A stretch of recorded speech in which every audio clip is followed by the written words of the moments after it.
بسم اللہ الرحمن الرحیم۔ السلام علیکم ورحمۃ اللہ وبرکاتہ۔ حضور غوث اعظم کو بغداد میں دوران تعلیم بے پناہ مشکلات کا سامنا کرنا پڑا۔ دوستو، ویڈیو اچھی لگنے کی صورت میں چینل کو لائک اور سبسکرائب کر دیجیے گا، بہت شکریہ۔ حضور سیدنا غوث اعظم رحمۃ اللہ علیہ نے 9 برس تک بغداد میں علم حاصل کیا۔ اس دوران آپ رحمۃ اللہ علیہ سخت مجاہدی بھی کرتے رہے۔ والدہ ماجدہ نے جو 40 دینار آپ رحمۃ اللہ علیہ کو دیے تھے وہ جلد ہی ختم ہو گئے۔ آپ رحمۃ اللہ علیہ کو گزر و اوقات کے لیے بے پناہ مشکلات کا سامنا کرنا پڑا، مگر اس سے آپ رحمۃ اللہ علیہ کی استقامت میں کسی قسم کا کوئی فرق نہ آیا۔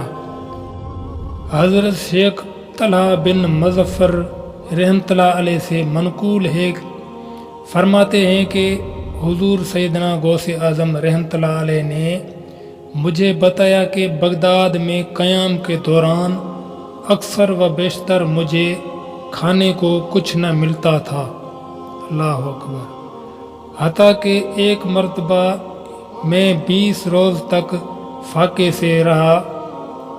میں ایوان کسریٰ کے جانب چل پڑا، وہاں پہنچ کر دیکھا کہ 40 اولیاء اللہ مجھ سے پہلے وہاں موجود تھے۔ مجھے یہ دیکھ کر بہت شرمندگی ہوئی اور میں واپس ہو لیا۔